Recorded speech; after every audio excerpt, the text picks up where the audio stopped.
Kaakibat ng pagdiriwang ng pista ng Birhen ng Lanaval ngayong Oktubre, ilalahad ni Xiao Chua ang pinagmulan ng Lanaval sa Showtime Ako ay Pilipino.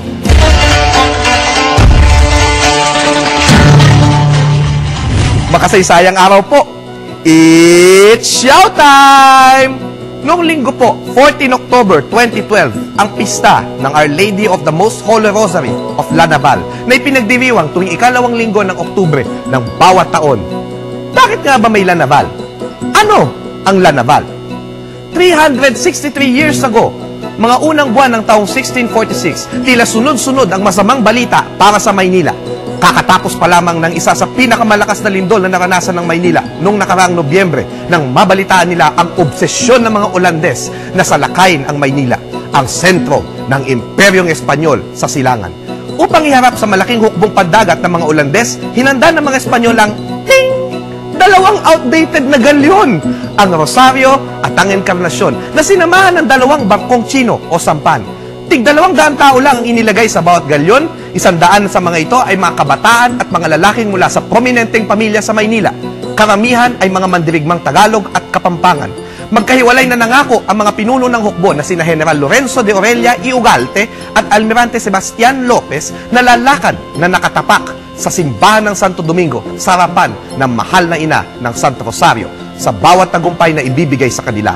Noong 3 March 1646, umalis ng Cavite ang mga galyon.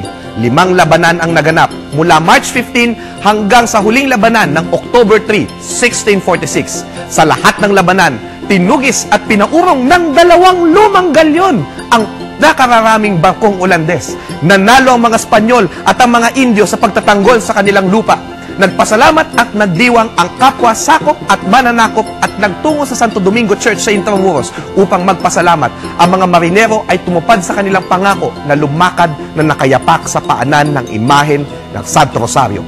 Pinatunayan daw ng Arsobispado ng Maynila na mahimala ang pagkapanalo sa labanan at tinawag ang mahal na ina ng Santo Rosario bilang Lanaval.